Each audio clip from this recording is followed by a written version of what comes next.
ಪಾಪವ ಕಳೆಯೋ ಪರಮ ಪಾವನ ಮಂಗಳವಾಸನೆ.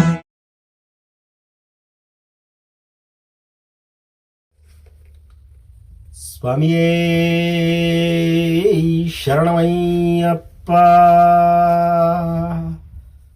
ಉರಿ ಬಿಸಿಲಲ್ಲೂ ಸ್ಮರಿಸುತ್ತ ನಿನ್ನ ಬರುವೆವು ನನ್ನಯ್ಯ. ಉಸಿರೇ ನಿಂತರು ದಿಂದಗ ದಿಂದಗ ಹಾಡುವೆವು ಹಯ್ಯ. ಉರಿ ಬಿಸಿಲಲ್ಲೂ ಸ್ಮರಿಸುತ್ತ ನಿನ್ನ ಬರುವೆವು ನನ್ನಯ್ಯ. ಉಸಿರೇ ನಿಂತರು ದಿಂದಗ ದಿಂದಗ ಹಾಡುವೆವು ಹಯ್ಯ. ಕಾಯ ಬಲ ಕೊಡು ಪಾದ ಬಲ ಕೊಡು ಪಂಪಾವಾಸನೆ. ಪಾಪವ ಕಳೆಯೋ ಪರಮ ಪಾವನ ಪಂದಳರಾಜನೇ. ಸ್ವಾಮಿ ಶರಣಂ. ಪಾಪವ ಕಳೆಯುವಂತಹ ಆ ಪಂದಳ ರಾಜನ ಪುಣ್ಯ ಕ್ಷೇತ್ರ ಶಬರಿಗಿರಿ. ಭೂಲೋಕದ ಸ್ವರ್ಗ, ಭೂಲೋಕದ ವೈಕುಂಠ, ಭೂಲೋಕದ ಕೈಲಾಸ. ಶಬರಿಮಲೆ ಕ್ಷೇತ್ರಕ್ಕೆ ಮಾತ್ರ ಒಂದು ವಿಶೇಷವಾದ ವ್ರತವನ್ನು ಆಚರಿಸಿ ಆ ಶಬರಿಮಲೆ ಯಾತ್ರೆಯನ್ನು ಮಾಡಬೇಕು ಎಂಬ ಒಂದು ನಮ್ಮ ದೈವಿಕವಾದ ವಿಚಾರ ಶಬರಿಮಲೆಗೆ ಅಡಗಿದೆ. ಏನಪ್ಪ, ಎಲ್ಲ ದೇವಾಲಯಗಳಿಗೂ ಕೂಡ ನೆನೆಸಿದ ತಕ್ಷಣ ಹೋಗ್ಬೋದು, ಶಬರಿಮಲೆಗೆ ಮಾತ್ರ ಯಾಕೆ ಈ ವ್ರತವನ್ನು ಆಚರಿಸಿ ಹೋಗಬೇಕು ಎಂಬ ಒಂದು ಪ್ರಶ್ನೆ ತಮ್ಮಲ್ಲಿ ಮೂಡಿರಬೇಕು, ಮೂಡಲೇಬೇಕು. ಆ ವಿಚಾರಕ್ಕೆ ಆ ಭಗವಂತ ತಿಳಿಸಿದಂತೆ ಇಂದು ವ್ರತ ಎಂದರೆ ಏನು, ಏತಕ್ಕಾಗಿ ಆ ವ್ರತವನ್ನು ಆಚರಿಸಿಯೇ ಶಬರಿಮಲೆಗೆ ತೆರಳಬೇಕು, ಎಷ್ಟು ದಿನ ವ್ರತವನ್ನು ಆಚರಿಸಬೇಕು ಎಂಬ ಒಂದು ವಿಚಾರವನ್ನು ಈ ಅಲ್ಪಮತಿಗೆ ತೋಚಿದಂತೆ ಆ ಭಗವಂತನ ವಿಚಾರಧಾರೆಯನ್ನು ಗುರು ಹಿರಿಯರಿಂದ ತಿಳಿದುಕೊಂಡಂತಹ ವಿಚಾರವನ್ನು ತಿಳಿಸ್ತಾ ಇದ್ದೀವಿ. ಶಬರಿಮಲೆಗೆ ಮಾತ್ರ ಏಕೆ ವ್ರತ ಆಚರಿಸಿ ಹೋಗಬೇಕು, ವ್ರತವಿಲ್ಲದೆ ಶಬರಿಮಲೆಗೆ ಹೋಗಬಾರದು, ಏಕೆ ಹೋಗಬಾರದು ಎಂಬ ಒಂದು ವಿಚಾರವನ್ನು ನಿಮ್ಮೊಂದಿಗೆ ಹಂಚಿಕೊಳ್ಳಲು ಆ ಭಗವಂತನ ಒಂದು ಪಾದ ಕಮಲಗಳಿಗೆ ನಮಿಸಿ ಆ ಭಗವಂತ ತಿಳಿಸಿದಂತೆ ಈ ಪಾಮರನ ನಾಲಿಗೆಯಲ್ಲಿ ಹೇಗೆ ನುಡಿಸ್ತಾರೋ ಅದನ್ನು ತಿಳಿಸ್ತಾ ಇದ್ದೀವಿ ಸ್ವಾಮಿ. ಶಬರಿಮಲೆ ಯಾತ್ರೆ ಎಂದಾಕ್ಷಣ ಗುರು ಹಿರಿಯರ ಅಪ್ಪಣೆಯನ್ನು ಪಡೆದು ತಾವುಗಳು ಗುರುಗಳ ಮುಖೇನ ಮಾಲೆಯನ್ನು ಧರಿಸಿ ಆ ಶಬರಿಮಲೆಗೆ ವ್ರತವನ್ನು ಆಚರಿಸಿ ಆ ಭಗವಂತನ ಸನ್ನಿಧಾನಕ್ಕೆ ಹೊರಡುತ್ತೀರಾ. ಇದು ಆ ಒಂದು ಶಬರಿಮಲೆಯ ವಿಚಾರ. ಇಲ್ಲಿ ಒಂದು ವಿಚಾರ ಬಹಳವಾಗಿ ಸ್ಪಷ್ಟವಾಗಿ ನಾನು ಮೊದಲೇ ತಿಳಿಸ್ಬಿಡ್ತೀನಿ.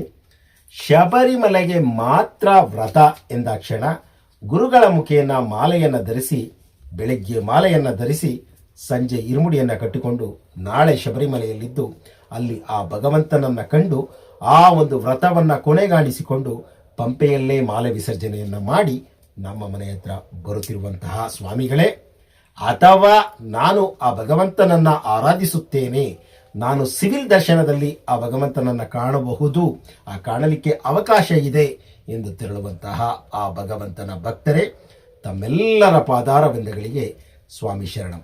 ಆ ಭಗವಂತ ಇಲ್ಲದ ಸ್ಥಳವಿಲ್ಲ. ಆ ಭಗವಂತ ಸಕಲ ಚರಾಚರ ವಸ್ತುಗಳಲ್ಲಿ ಅಣುರೇಣು ತೃಣಕಾಷ್ಟದಲ್ಲಿ ಆ ಭಗವಂತ ಇದ್ದಾನೆ. ಆ ಭಗವಂತನನ್ನು ಕಾಣಬೇಕು ಎಂಬ ಒಂದು ಹಂಬಲದಿಂದ ಶಬರಿಮಲೆ ಯಾತ್ರೆಯನ್ನು ಮಾಡುವ ಯಾತ್ರಾರ್ಥಿಗಳೇ, ತಾವು ದಯಮಾಡಿ ಆ ಶಬರಿಮಲೆ ಕ್ಷೇತ್ರದ ಒಂದು ದೈವಿಕ ವಿಚಾರವನ್ನು ಅರಿತುಕೊಳ್ಳಬೇಕು. ಮಾನವ ಜನ್ಮ ದೊಡ್ಡದು. ಮಾನವ ಸಕಲ ಜೀವಿಗಳಿಗಿಂತ ಬುದ್ಧಿವಂತ ಜೀವಿ ಎಂದು ನಾವು ತಿಳಿದುಕೊಂಡಿದ್ದೀವಿ. ಆ ಬುದ್ಧಿವಂತ ಜೀವಿ ಈ ಒಂದು ಕಲಿಗಾಲದಲ್ಲಿ ಎಷ್ಟರ ಮಟ್ಟಿಗೆ ಆ ಒಂದು ಬುದ್ಧಿಯನ್ನು ಉಪಯೋಗಿಸಿ ಒಂದು ಸಮಾಜಕ್ಕೆ ಒಳ್ಳೆಯದನ್ನು ಮಾಡಿಕೊಂಡು ಸನ್ನಡತೆಯಲ್ಲಿ ನಡೆಯುತ್ತಿದ್ದಾನೆ ಎಂಬ ಪ್ರಶ್ನೆಯನ್ನು ಹಾಕೊಂಡ್ರೆ, ತಾವುಗಳು ಸದ್ಯದ ವರ್ತಮಾನದಲ್ಲಿ ಮಾನವನ ಆ ವರ್ತನೆ ಹೇಗಿದೆ ಎಂಬುದನ್ನು ಅರ್ಥೈಸಿಕೊಳ್ಬಹುದು.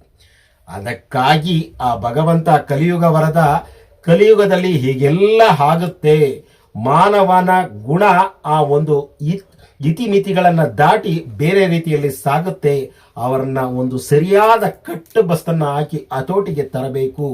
ಆ ಹತೋಟಿಗೆ ತರುವಂತಹ ಒಂದು ಉಪಾಯ ಅಥವಾ ಒಂದು ದೈವಿಕವಾದ ವಿಚಾರವನ್ನ ವ್ರತದ ರೂಪದಲ್ಲಿ ನೀನು ಮಾನವನಾಗು. ಆ ಮಾನವನಾಗಲಿಕ್ಕೆ ಮಾತ್ರ ಈ ಶಬರಿಮಲೆ ಯಾತ್ರೆಯ ಆ ಒಂದು ವ್ರತದ ಅರ್ಥವನ್ನ ಅರ್ಥೈಸ್ಕೋ ಎಂದು ಆ ಶಬರಿಮಲೆ ವ್ರತವನ್ನ ನಮಗಾಗಿ ಕೊಟ್ಟಿದ್ದಾರೆ. ಏನಪ್ಪ, ನಾವು ವ್ರತ ಮಾಡ್ತೀವಿ, ಬೆಳಿಗ್ಗೆ ಮಾಲೆ ಹಾಕೊಳ್ತೀವಿ, ಸ್ವಾಮಿಯೇ ಶರಣಮಯ್ಯಪ್ಪ ಎಂದು ತಣ್ಣೀರಲ್ಲಿ ಸ್ನಾನ ಮಾಡ್ತೀವಿ. ಆ ತಣ್ಣೀರಲ್ಲಿ ಸ್ನಾನ ಮಾಡ್ತೀವಿ, ಆ ಭಗವಂತನಿಗೆ ಶರಣಘೋಷ ಕೂಗ್ತೀವಿ, ದೊಡ್ಡದಾಗಿ ಅನ್ನ ಸಂತರ್ಪಣೆಯನ್ನು ಮಾಡ್ತೀವಿ. ಮತ್ತೆ ಸಂಜೆ ತಿರ್ಗಾ ಸ್ನಾನ ಮಾಡ್ತೀವಿ, ಸೂರ್ಯಾಸ್ತಮಾನ ಹತ್ರ ಮತ್ತೆ ಶರಣಘೋಷವನ್ನು ಕೂಗ್ತೀವಿ, ದೀಪಗಳನ್ನು ಬೆಳಗಿಸ್ತೀವಿ, ಬಹಳಷ್ಟು ಭಕ್ತಿಯಿಂದ ಭಜನೆಗಳ ಗೀತೆಗಳನ್ನೆಲ್ಲ ಹಾಡ್ತೀವಿ. ಎಲ್ಲ ವ್ರತದ ಭಾಗನೇ, ಹಾಗಂತ ಇಲ್ಲ. ಆದರೆ ಇದುವೇ ವ್ರತವಲ್ಲ. ಈ ವ್ರತ, ಆ ಭಗವಂತ ತಿಳಿಸಿರುವಂತಹ ವ್ರತ ಬೇರೆನೇ ಇದೆ ಸ್ವಾಮಿ. ನಾವು ಆ ವ್ರತವನ್ನ ಆಚರಿಸಲಿಕ್ಕೆ ಕಂಡುಕೊಂಡ ಮಾರ್ಗ ಬೆಳಿಗ್ಗೆ ಸಂಜೆ ಸ್ನಾನ ಮಾಡಿ ಮನಸ್ಸನ್ನ ಶುದ್ಧಿಯಾಗಿಟ್ಟುಕೊಳ್ಳಲಿಕ್ಕಾಗಿ ದೇಹವನ್ನ ಶುದ್ಧಿಯಾಗಿಟ್ಟುಕೋಬೇಕು ಮೊದಲು ಅನ್ನೋದಕ್ಕೋಸ್ಕರ ದೇಹ ಶುದ್ಧಿಗಾಗಿ ಆ ಬೆಳಿಗ್ಗೆ ಸಂಜೆ ಸ್ನಾನ ಮತ್ತು ನಮ್ಮ ಈ ಚಂಚಲವಾದ ಮನಸ್ಸನ್ನ ಒಂದು ಕಡೆ ಹತೋಟಿಯಲ್ಲಿ ಇಟ್ಕೊಳ್ಬೇಕಾದ್ರೆ ಆ ಭಗವಂತನ ಒಂದು ದೀಪದ ಮುಂದೆ ಅಥವಾ ಆ ಭಗವಂತನ ಭಾವಚಿತ್ರ ಅಥವಾ ಭಗವಂತನ ಪುತ್ಥಳಿ ಅಂದರೆ ವಿಗ್ರಹದ ಮುಂದೆ ನಾವು ಭಜನೆಯನ್ನ ಮಾಡುತ್ತಾ ನಮ್ಮಲ್ಲಿರುವಂತಹ ಕಾಮ ಕ್ರೋಧ ಲೋಭ ಮೋಹ ಮದ ಮಾಸ್ತರ್ಯಗಳೆಂಬ ಆ ಅಷ್ಟರಾಗಗಳನ್ನು ಜಯಿಸಲಿಕ್ಕಾಗಿ ಆ ನಿರ್ದಿಷ್ಟವಾದ ಸಮಯದಲ್ಲಿ ವ್ರತ ಎಂಬ ಹೆಸರಿನಲ್ಲಿ ನಾವು ಒಂದು ಲೌಕಿಕ ಜೀವನದಲ್ಲಿ ಏನೇನು ಮಾಡಬೇಕು, ಮಾಡಬಾರದನ್ನ ಮಾಡಬೇಕಾದ್ದನ್ನೆಲ್ಲ ಮಾಡ್ತಾ ಇದ್ದೀವಿ. ಆದರೆ ಆ ಸಮಯದಲ್ಲಿ ಹೇಗಿರ್ತೀವಿ ಎಂಬ ಒಂದು ವಿವೇಚನೆಯನ್ನು ಇಟ್ಕೊಂಡು ನಿಮ್ಮ ಜೀವನ ಪರ್ಯಂತ ಹಾಗೆಯೇ ಇರಬೇಕು ಅನ್ನೋ ಒಂದು ಸೂಚನೆಯನ್ನ ಆ ಧನ್ವಂತರ ಮೂರ್ತಿ, ಆ ಚಿನ್ಮಯ ರೂಪ ಕೊಟ್ಟಿದ್ದಾನೆ. ಅದುವೇ ಶಬರಿಮಲೆಯ ವ್ರತ. ನಾನು ಈಗಾಗಲೇ ಹೇಳಿದೆ, ನಾವು ಎಷ್ಟು ದಿನಗಳ ಕಾಲ ಈ ವ್ರತವನ್ನ ಆಚರಿಸಿದಾಗ ಆ ಪರಿಪಕ್ವತೆಯನ್ನ ನಾವು ಹೊಂದಲಿಕ್ಕೆ ಪ್ರಯತ್ನಿಸಬಹುದು. ಯಾವುದೇ ಒಂದು ವಿಶೇಷವಾದ ಇಂತಹ ಒಂದು ಪರಿಪಕ್ವತೆಯನ್ನು ಪಡೆದು ನಿನ್ನೊಳಗೆ ನಾನಿದ್ದೇನೆ ಎಂಬ ಆ ತತ್ವಮಸಿಯ ಅರ್ಥವನ್ನು ಅರ್ಥೈಸಿಕೊಳ್ಳಲು ಈ ದಿನ ಮಾಲೆ ಹಾಕೊಂಡು, ಆ ಮಾಲೆ ಅನ್ನೋದು ಕೂಡ ಒಂದು ನಮ್ಮನ್ನು ನಾವು ಕಡಿವಾಣ ಹಾಕೊಳ್ಳಿಕ್ಕೆ ಮಾತ್ರ. ಆ ವ್ರತವೇ ಆ ನಮ್ಮ ಮೂಲಭೂತವಾದ ಶಬರಿಮಲೆಯ ತತ್ವ. ಈ ಒಂದು ಮಂಡಲ ಕಾಲ ಅಂದರೆ 41 ದಿನಗಳು ಅಂತ ಕೆಲವರು ಹೇಳ್ತಾರೆ. ಮಂಡಲ ಪೂಜೆ ಖಂಡಿತವಾಗಿಯೂ ಶಬರಿಮಲೆಯಲ್ಲಿ 41 ದಿನಗಳು. ಆದರೆ ಕೆಲವೊಂದು ಸಿದ್ಧಿಗಳನ್ನು ಪಡೆಯಬೇಕು, ಕೆಲವೊಂದು ಯೋಗದಲ್ಲಿ ಹಠ ಸಾಧನೆ ಮಾಡಬೇಕು ಅಂತ ಆದರೆ 48 ದಿನಗಳ ಕಾಲ ಆ ಒಂದು ಸಿದ್ಧಿಯ ಒಂದು ಆಯುರ್ವೇದಿಕ ಔಷಧಿ ಇರಬಹುದು, ಅಥವಾ ಒಂದು ಸಿದ್ಧಿಯನ್ನು ತಾವು ಪಡಿಬೇಕು ಅಂತಿದ್ರೆ ಇರಬಹುದು, ಅಥವಾ ಯೋಗದಲ್ಲಿ ಆ ಒಂದು ಸಾಧನೆಯನ್ನು ಮಾಡಬೇಕು ಅಂದರೆ 48 ದಿನಗಳ ಕಾಲ ಒಂದು ಪರಿಶ್ರಮ ಪಡಬೇಕು ಅಂತ ಗುರು ಹಿರಿಯರು ತಿಳಿಸ್ತಾರೆ. ಅದರಂತೆಯೇ 48 ದಿನಗಳ ಕಾಲ ಈ ವ್ರತ ಎಂಬ ಹೆಸರಿನಲ್ಲಿ ನೀನು ಸನ್ನಡತೆಯ ಹಾದಿಯಲ್ಲಿ ಸಾಗುತ್ತಿದ್ದರೆ ಆ 48 ದಿನಗಳಲ್ಲಿ ಏನು ಪ್ರಾರಂಭದಲ್ಲಿ ನೀವು ಖಂಡಿತವಾಗಿ ಸನ್ನಡತೆಯಲ್ಲಿ ಏನೇ ನೀವು ಕಂಟ್ರೋಲ್ ಮಾಡಿದ್ರು ಕೂಡ ಆ ನಮ್ಮ ಅಷ್ಟ ರಾಗಗಳಿದೆಯಲ್ಲ ಅದು ನಮ್ಮನ್ನು ಎಳೆಯುತ್ತೆ. ಮಾನವನನ್ನ ಕೆಟ್ಟ ದಾರಿಗೆ ಎಳೆಯಲಿಕ್ಕೆ ಸುತ್ತಮುತ್ತಲೂ ಕೂಡ ಕಂಪನದಂತೆ ಆ ಅಷ್ಟರಾಗಗಳು ಸುತ್ತುವರೆದಿರುತ್ತದೆ. ಪ್ರಾರಂಭದಲ್ಲಿ ಯಾರೇ ವ್ರತವನ್ನ ಪ್ರಾರಂಭಿಸಿದಾಗಲೂ ಕೂಡ ನಿಮ್ಮನ್ನ ನೀವು ಮನಸ್ಸನ್ನ ಹತೋಟಿಯಲ್ಲಿ ತೆಗೆದುಕೊಳ್ಳಲಿಕ್ಕೆ ಸಾಧ್ಯವಿಲ್ಲ. ಅದಕ್ಕಾಗಿಯೇ ಆ 48 ದಿನಗಳಲ್ಲಿ ನೀವು ಎಷ್ಟರ ಮಟ್ಟಿಗೆ ಪರಿಪಕ್ವತೆಯನ್ನು ಹೊಂದಿ ಆ ಒಂದು ವ್ರತದ ಆ ಒಂದು ಹೆಜ್ಜೆಯಲ್ಲಿ ಸದಾ ಆ ಭಗವಂತನ ನಾಮಸ್ಮರಣೆಯನ್ನು ಮಾಡ್ತೀವಿ, ಖಂಡಿತವಾಗಿ ಮಾಡಬೇಕು. ಸದಾ ಕಂಡವನ್ನೆಲ್ಲ ಎಲ್ಲರನ್ನು ಸ್ವಾಮಿ ಶರಣಂ ಸ್ವಾಮಿಯೇ ಅಂತ ಹೇಳ್ತೀವಿ, ಖಂಡಿತ ಹೇಳಬೇಕು. ಇಲ್ಲಿ ಏನಕ್ಕಾಗಿ ಈ ರೀತಿ ಹೇಳಬೇಕು ಅಂತಂದರೆ ನಿಮ್ಮಲ್ಲಿ ಸೌಮ್ಯ ಸ್ವಭಾವ ಮೂಡಬೇಕು. ಸಿಡುಕತನ ಇರಬಹುದು ನಿಮ್ಮ ಹತ್ರ, ಅದನ್ನು ಬಿಡಬೇಕು. ದುಡುಕತನ ಇರಬಹುದು, ಅದನ್ನು ಬಿಡಬೇಕು. ಮತ್ತೆ ಸನ್ಮಾರ್ಗದಲ್ಲಿ ನಡೆಯಬೇಕು. ಹಾಗಂತ ನಿಮ್ಮ ಕಾಯಕವನ್ನು ಬಿಡಬಾರದು. ಇದು ಬಹುಮುಖ್ಯವಾದ ವಿಚಾರವನ್ನ ಆ ಭಗವಂತ ಈ ವ್ರತದ ಭಾಗದಲ್ಲಿ ಸೇರಿಸಿದ್ದಾನೆ. ಸ್ವಾಮಿ, ನಾನು 48 ದಿನ ವ್ರತ ಮಾಡಬೇಕು, ನಾನು ನನ್ನ ಕೆಲಸವನ್ನ ಬಿಟ್ಟು ಸದಾ ಸ್ವಾಮಿಯೇ ಶರಣಮಯ್ಯಪ್ಪ, ಹರಿಹರ ಸುತನೇ ಶರಣಮಯ್ಯಪ್ಪ, ಅನ್ನದಾನ ಪ್ರಭುವೇ ಶರಣಮಯ್ಯಪ್ಪ, ಅಚ್ಯುತನ್ ಸುತನೇ ಶರಣಮಯ್ಯಪ್ಪ ಎಂಬ ಶರಣಘೋಷವನ್ನು ಉಚ್ಚರಿಸ್ಕೊಂಡು ಕೂತ್ಕೊಂಡ್ರೆ ನಿಮ್ಮನ್ನ ನಂಬಿರುವ ಜನ, ನಿಮ್ಮನ್ನ ಆ ಒಂದು ಕಾಯಕಕ್ಕಾಗಿ ನಿಯೋಗಿಸುವಂತಹ ಆ ಭಗವಂತನ ಆ ಒಂದು ಕರ್ಮ ಫಲಕ್ಕೆ ತಾವು ಪೆಟ್ಟು ಕೊಟ್ಟಂತಾಗುತ್ತದೆ. ಅದಕ್ಕಾಗಿ ಕಾಯಕವನ್ನು ಮಾಡುತ್ತಾ 48 ದಿನಗಳ ಕಾಲ ಈ ಸನ್ನಡತೆಯ ಮಾರ್ಗದಲ್ಲಿ ನಡೆಯುವುದೇ ವ್ರತ. ಈ ಸನ್ನಡತೆಯ ಮಾರ್ಗ ನಮಗೆ ನೇರವಾಗಿ ಗೊತ್ತಾಗೋದಿಲ್ಲ. ಅದಕ್ಕಾಗಿ ಬೆಳಗ್ಗೆ ಸಂಜೆ ಸ್ನಾನ ಮಾಡಿ ಭಗವಂತನ ಮುಂದೆ ಪ್ರಾರ್ಥನೆ ಮಾಡುತ್ತಾ, ದೇವರೇ ನನಗೆ ಆ ಶಕ್ತಿಯನ್ನು ಕರುಣಿಸು, ನನ್ನೊಳಗಿರುವ ನಿನ್ನನ್ನು ಕಾಣುವಂತಹ ಶಕ್ತಿಯನ್ನು ಕರುಣಿಸು.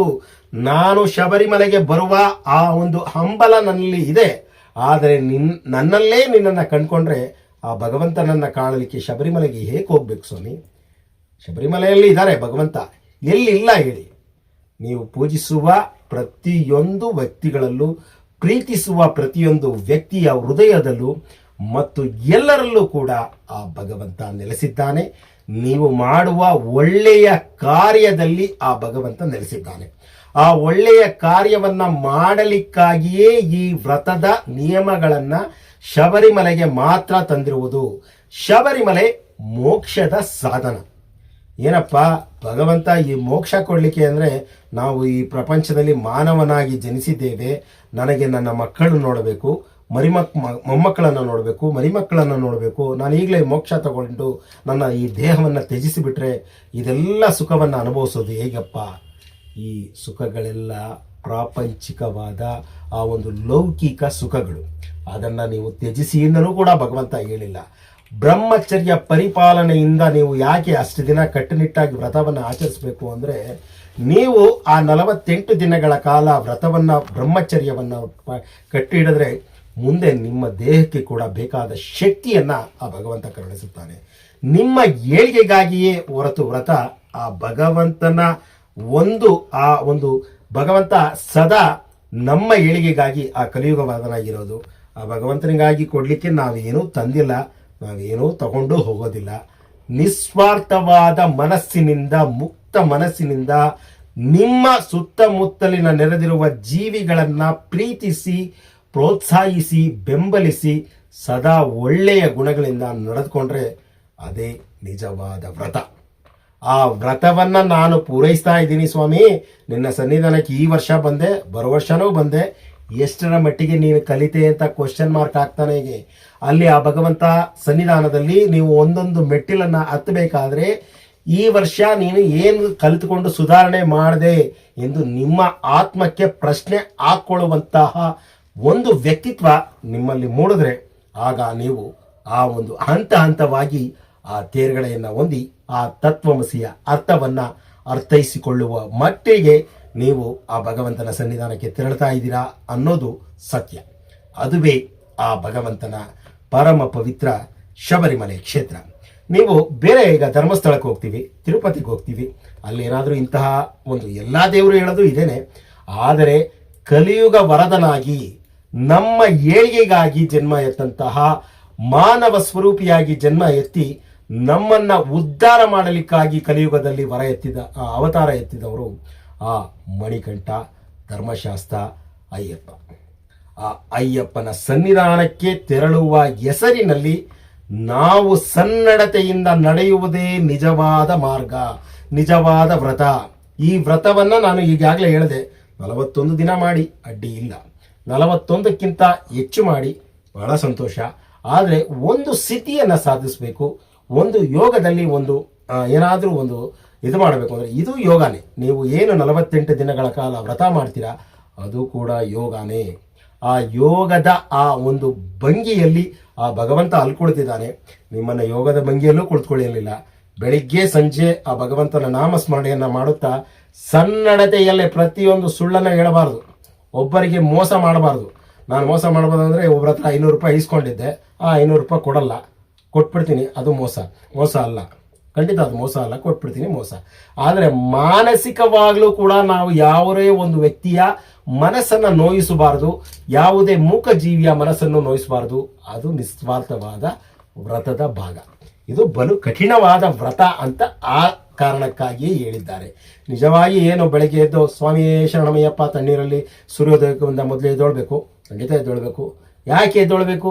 ಯಾಕೆ ಆ ವ್ರತದಲ್ಲಿ ನೀವು ಇಷ್ಟೆಲ್ಲ ಮನಸ್ಸನ್ನು ಹತೋಟಿಯಲ್ಲಿ ತೊಳ್ಕೋಬೇಕಾದ್ರೆ ನಿಮ್ಮ ದೇಹ ಸ್ಥಿತಿ ನಿಮ್ಮನ್ನು ಕಾಪಾಡಬೇಕು. ಯಾರು ಬೆಳಗ್ಗೆ ಬೇಗ ಎದ್ದು ರಾತ್ರಿ ಬೇಗ ಮಲಗಿ ಆ ಒಂದು ವಿಶೇಷವಾದ ಸಂದರ್ಭದಲ್ಲಿ ನಿಮ್ಮನ್ನು ನೀವು, ಅದರಲ್ಲೂ ವಿಶೇಷವಾಗಿ ಈ ಒಂದು ಕಾರ್ತಿಕ ಮಾಸದಲ್ಲಿ, ಆ ಒಂದು ಧನುರ್ಮಾಸದಲ್ಲಿ, ಆ ಒಂದು ಭಗವಂತನ ಸನ್ನಿಧಾನದಲ್ಲಿ, ಪರಿಸರದಲ್ಲಿ ಇಂತಹ ಒಂದು ಗುಣಗಳನ್ನು ನೀವು ರೂಢಿಸ್ಕೊಳ್ತೀರಾ. ಆ ಗುಣ ನಿಮ್ಮ ಜೀವನ ಪರ್ಯಂತ ಅಳವಡಿಸ್ಕೋಬೇಕು. ಸ್ವಾಮಿ, ನಾನು ಮಾಲೆ ಹಾಕ್ಕೊಂಡೆ, ಮಂಡಲ ವ್ರತವಿದ್ದೆ, ನಾನು ಇಷ್ಟು ದಿನ ಒಳ್ಳೆಯವನಾಗಿದ್ದೆ, ಮಂಡಲ ವ್ರತ ಮಾಡಿ ಮಾಲೆಯನ್ನು ಬಿಚ್ಚಿ ಬಂದೆ, ಈಗ ನಾನು ನನ್ನ ಹಳೆಯ ಚಾಳಿಗೆ ತೆರಳ್ತೀನಿ ಅಂದರೆ ಇಷ್ಟೂ ದಿನ ನೀವೇನು ಮಾಡಿರ್ತೀರಾ, ಒಳೆಯಲ್ಲಿ ಹುಣಸೆ ಹಣ್ಣನ್ನು ತೊಳೆದಂತೆ ಆಗುತ್ತದೆ. ಆದ್ದರಿಂದ ಶಬರಿಮಲೆ ಕ್ಷೇತ್ರಕ್ಕೆ ಮಾತ್ರ ವ್ರತವನ್ನು ಕೊಟ್ಟಿರುವಂತಹ ಆ ಭಗವಂತನಿಗಾಗಿ ವ್ರತ ಅಲ್ಲ ಸ್ವಾಮಿ. ಆ ವ್ರತ ಅಂದರೆ ಕೇವಲ ಸ್ನಾನ ಮಾಡಿ ದೇಹವನ್ನು ಶುದ್ಧಿ ಇಟ್ಕೊಂಡು ನಾನು ಉಪವಾಸ ಇದ್ದೆ, ಭಗವಂತನಿಗೆ ಇಷ್ಟು ಹಾಲಭಿಷೇಕ ಮಾಡಿದೆ, ಇಷ್ಟು ಜೇನಾಭಿಷೇಕ ಮಾಡಿದೆ. ಹಾಲು ಎಲ್ಲಿಂದ ತಂದ್ರಿ? ನೀವು ಉತ್ಪತ್ತಿ ಮಾಡಿದ್ರ? ಜೇನು ನೀವು ಉತ್ಪತ್ತಿ ಮಾಡಿದ್ರ? ಮೊಸರು ನೀವು ಉತ್ಪತ್ತಿ ಮಾಡಿದ್ರ? ಎಲ್ಲ ಭಗವಂತ ಕೊಟ್ಟಿದ್ದು. ನೀವು ಏನು ಕೊಡಬಹುದು? ನಿಸ್ವಾರ್ಥವಾದ ಸನ್ನಡತೆಯ ಮಾರ್ಗದಲ್ಲಿ ನಡೆಯುವ ಆ ಒಂದು ಗುಣ ನಾನು ಅಳವಡಿಸ್ಕೊಂಡಿದ್ದೀನಿ ಸ್ವಾಮಿ ನಿನ್ನ ಹೆಸರಿನಲ್ಲಿ ಎಂದಾಗ ಆ ಭಗವಂತ ಸಂಪ್ರೀತನಾಗುತ್ತಾನೆ. ಅದೇ ಆ ಭಗವಂತನಿಗೆ ಬೇಕಾಗಿರೋದು. ಅದು ನೀವು ಸಿದ್ಧಿ ಮಾಡ್ಕೋಬೇಕು ಅಂದರೆ ವರ್ಷವೂ ನೀವು ಪ್ರಾರಂಭದಲ್ಲಿ ಮಾಡಲಿಕ್ಕೆ ಸಾಧ್ಯ ಇಲ್ಲ. ಈ ವರ್ಷ ನಾನು ಇದನ್ನು ಕಲಿತೆ ಅಂತ ನೀವು ಅಲ್ಲಿ ವರದಿ ಒಪ್ಪಿಸ್ಬೇಕು. ಆ ವರದಿ ಒಪ್ಪಿಸಲಿಕ್ಕಾಗಿಯೇ ಆ ಒಂದು ನಿಮ್ಮ ಏನು ಈಗ ಎಕ್ಸಾಮ್ ಪ್ಯಾಡ್ಗೆ ನಾವು ತೊಗೊಂಡೋಗಿ ಎಕ್ಸಾಮ್ ಎಲ್ಲ ಬರೆದು ಕೊಡ್ತೀವಿ, ಆ ಒಂದು ಸಿದ್ಧತೆಯಲ್ಲಿ ಇರುಮುಡಿಯನ್ನು ತುಂಬಿಕೊಂಡು ತುಪ್ಪವನ್ನು ತರ್ತಾ ನಿಂತ ಅಂದೆ. ಈ ತುಪ್ಪ ಹೇಗಾಯಿತು ಅದೇ ರೀತಿ ನನ್ನನ್ನೂ ಕೂಡ ನೀನು ನಿನ್ನ ದರ್ಶನಕ್ಕೆ ಬರುವಂತಹ ಆ ಕಲ್ಲು ಮುಳ್ಳನ್ನು ದಾಟಿ ಬರ್ತಾ ಇದ್ದೀನಿ. ಜೀವನದಲ್ಲೂ ಕೂಡ ನಾನು ಕಲ್ಲು ಮುಳ್ಳನ್ನು ದಾಟಿ ನಿನ್ನೆಡೆಗೆ ಬರಬೇಕು. ಅದಕ್ಕಾಗಿ ನಿನ್ನ ಸನ್ನಿಧಿಗೆ ಕರೆದುಕೋ ತಂದೆ ಎಂದು ಪ್ರಾರ್ಥಿಸುತ್ತಾ ಆ ಹೆಸರಿನಲ್ಲಿ ವ್ರತವನ್ನು ಆಚರಿಸಲೇಬೇಕು. ಶಬರಿಮಲೆಗೆ ಸಿವಿಲ್ ದರ್ಶನ ಅನ್ನೋದು ಇಲ್ಲ ಸ್ವಾಮಿ. ಆ ಭಗವಂತನನ್ನ ಕಾಣಲಿಕ್ಕೆ ಶಬರಿಮಲೆಗೆ ಹೋಗಲೇಬೇಕಾಗಿಲ್ಲ. ಎಲ್ಲ ಕಡೆಯೂ ಇದ್ದಾರೆ, ನಿಮ್ಮೂರಲ್ಲಿದ್ದಾರೆ, ನಿಮ್ಮ ಮನದಲ್ಲಿದ್ದಾರೆ, ನಿಮ್ಮ ಮನೆಯಲ್ಲಿದ್ದಾರೆ. ಆ ಭಗವಂತನ ಹೆಸರಿನಲ್ಲಿ ಅಷ್ಟು ವ್ರತವನ್ನ ಆಚರಿಸಿ ಹೋದಾಗ ಮಾತ್ರ ನೀವು ಪರಿಪಕ್ವತೆಯನ್ನು ಪಡಿತೀರಾ. ಆ ತತ್ವಮಸಿ ಎಂಬುದರ ಅರ್ಥವನ್ನ ಅರ್ಥೈಸಿಕೊಳ್ತೀರಾ. ಅದಕ್ಕಾಗಿ ವ್ರತವನ್ನ ಆಚರಿಸಬೇಕೇ ಹೊರತು ನಾನು ಇಷ್ಟು ದಿನ ವ್ರತ ಮಾಡಿ ಇಷ್ಟು ಜನಗಳಿಗೆ ಕರೆದು ಅನ್ನದಾನ ಮಾಡದೆ, ಖಂಡಿತ ಮಾಡಿ, ಅದು ಒಂದು ಒಳ್ಳೆಯ ನಡತೆ. ಆ ಒಳ್ಳೆಯ ನಡತೆಯನ್ನ ಪ್ರತಿಯೊಂದು ವ್ರತದ ನಿಯಮಗಳು ಕೂಡ ನಿಮ್ಮನ್ನ ಸರಿದಾರಿಗೆ ಕೊಂಡೊಯ್ದು ಸರಿಯಾದ ಒಂದು ವ್ಯವಸ್ಥಿತವಾದ ಮಾನವ ಹೇಗೆ ಬದುಕಬೇಕು ಎಂಬುದಕ್ಕೆ ಪರಿಪಾಠವಾಗಿ LKG ಅಥವಾ ಅದಕ್ಕಿಂತ ಪ್ರೀ ನರ್ಸರಿ ಸ್ಟೂಡೆಂಟ್ ಹೇಗಿರ್ತಾರೆ ಆ ರೀತಿ ಕಲಿಸುವವನೇ ಆ ನಮ್ಮ ಗುರುವಿನ ಗುರು ಶರಣಮಯ್ಯಪ್ಪ. ಅದಕ್ಕಾಗಿಯೇ ಬೇರೆ ಯಾವುದೇ ಒಂದು ದೇವರನ್ನ ಗುರುಗಳಿಗೆ ಗುರು ಅಂತೀವಿ. ಈಗ ಮಂತ್ರಾಲಯದ ರಾಘವೇಂದ್ರರು ಗುರುಗಳು, ಶಿರಡಿ ಸಾಯಿಬಾಬಾ ಗುರು ಅಂತೀವಿ. ಆ ದೇವರನ್ನ ಗುರು ಅನ್ನೋ ಒಂದು ವಿಶೇಷವಾದ ಹೆಸರಿರೋದು ಅಂದರೆ ನಮ್ಮ ಸ್ವಾಮಿ ಅಯ್ಯಪ್ಪನ ಕ್ಷೇತ್ರ, ಆ ಗುರುವಿನ ಗುರುಕ್ಷೇತ್ರ. ಆ ಗುರುವಿನ ಗುರುಕ್ಷೇತ್ರಕ್ಕೆ ತೆರಳಲು ಸಿವಿಲ್ ದರ್ಶನ ಅನ್ನೋ ಒಂದು ಪದ ಬಿಡಿ, ಅಥವಾ ತತ್ಕಾಲ್ ವ್ರತವನ್ನು ಆಚರಿಸಿ ನಾನು ಆ ಭಗವಂತನ ಸನ್ನಿಧಾನಕ್ಕೆ ಹೋಗ್ತೀನಿ. ಬೆಳಗ್ಗೆ ಮಾಲೆಯನ್ನು ಹಾಕೊಂಡೆ, ಮಾಲೆ ಹಾಕೊಳ್ಳೋದು ಕೂಡ ಒಂದು ನಮ್ಮನ್ನು ನಾವು ಹತೋಟಿಯಲ್ಲಿ ಇಟ್ಕೊಳ್ಳಿಕ್ಕೆ ಮಾತ್ರ.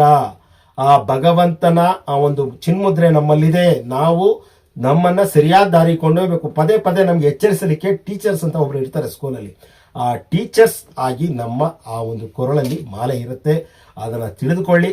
ಈ ವಿಚಾರ ಬಹಳ ಸುದೀರ್ಘವಾಯಿತು ಅಂತ ಅನ್ಸಿದ್ರು ಕೂಡ ತಮಗೆ ಇನ್ನೂ ಮಾತಾಡ್ತಾ ಹೋಗ್ತಾರೆ, ಬಹಳಷ್ಟು ವಿಚಾರಗಳಿದೆ. ಇಷ್ಟು ವಿಚಾರವನ್ನು ಈಗ ತಿಳಿಸ್ತಾ ಇದ್ದೀನಿ ಸ್ವಾಮಿ. ಶಬರಿಮಲೆ ಅಂದರೆ ವ್ರತ. ವ್ರತ ಎಂದರೆ ನಮ್ಮನ್ನು ನಾವು ತಿದ್ದುಕೊಳ್ಳಲಿಕ್ಕಾಗಿ ಆ ಭಗವಂತ ಕೊಟ್ಟಿರುವಂತಹ ಅತ್ಯದ್ಭುತವಾದ ವರ. ಏನಪ್ಪ, ನಾನು ತುಂಬ ಒಳ್ಳೆಯವನು, ನನ್ನನ್ನು ತಿದ್ದುಕೊಳ್ಳಿಕ್ಕೆ ಈ ವ್ರತ ಏಕೆ ಬೇಕು? ಎಲ್ಲರೂ ಒಳ್ಳೆಯವರಾಗಿದ್ರೂ ಕೂಡ ಕಲಿಯಲಿಕ್ಕೆ ಕೊನೆ ಅನ್ನೋದೇ ಇಲ್ಲ. ಆ ಕೊನೆ ನಮ್ಮನ್ನು ಯಾವತ್ತೂ ಕೊನೆ ಕಾಣಿಸಲ್ಲ.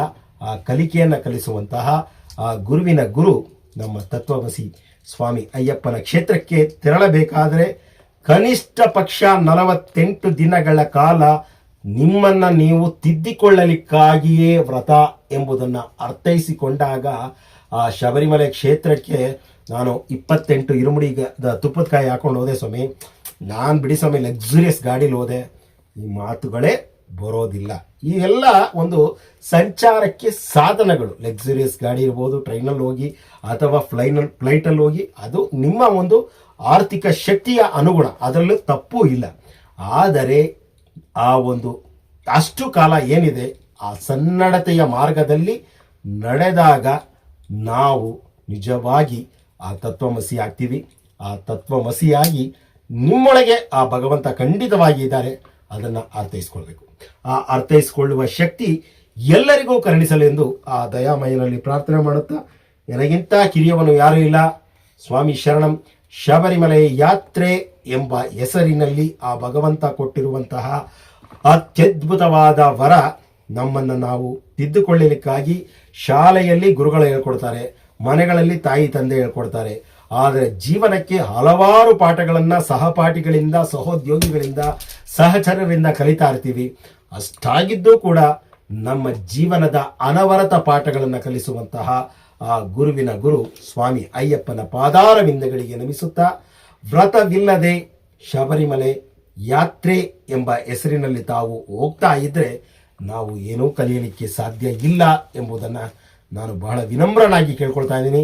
ತಪ್ಪಿದ್ದರೆ ತಿದ್ದಲಿಕ್ಕಾಗಿ ಈ ವ್ಯಕ್ತಿಯನ್ನು ಯಾವಾಗ ಬೇಕಾದರೂ ಬಳಸ್ಕೊಳ್ಳಿ. ನನಗಿಂತ ಕಿರಿಯವನು ಯಾರಿಲ್ಲ. TS ಕಣ್ಣನ್, ರಾಮನಗರ. ಆ ವ್ರತದ ಹೆಸರಿನಲ್ಲಿ ನನ್ನನ್ನು ನಾನು ಪರಿಪಕ್ವತೆ ಮಾಡಿಕೊಳ್ಳಲಿಕ್ಕೆ ಈಗ ತಾನೇ ಒಂದು ಬಿಂದುವಿನ ಕೋಟಿ ಪ್ರಮಾಣದಲ್ಲಿ ಒಂದು ಬಿಂದುವಿನ ಹತ್ರ ಇದ್ದೀನಿ. ಅದರಲ್ಲಿ ಮುಂದೆ ಪ್ರಯತ್ನ ಮಾಡಿ ಆ ಭಗವಂತ ಯಾವಾಗ ಆ ಅವಕಾಶ ಕೊಡ್ತಾನೋ ಆ ಅವಕಾಶಕ್ಕಾಗಿ ನಿರೀಕ್ಷೆಯಲ್ಲಿ ಇರ್ತೀನಿ. ಸ್ವಾಮಿ ಶರಣಂ, ಸ್ವಾಮಿಗೆ ಶರಣಮಯ್ಯಪ್ಪ. ಈ ವಿಚಾರವನ್ನು ನಿಮಗೆ ಇಷ್ಟವಾದಲ್ಲಿ ಆ ಭಗವಂತನ ಆ ಒಂದು ಭಕ್ತರಾಗಿ, ಮಾನವರಾಗಿ ಈ ವಿಚಾರವನ್ನು ಎಲ್ಲರಿಗೂ ಶೇರ್ ಮಾಡಿ. ಸ್ವಾಮಿ ಶರಣಂ, ಸ್ವಾಮಿಯೇ ಶರಣಮಯ್ಯಪ್ಪ.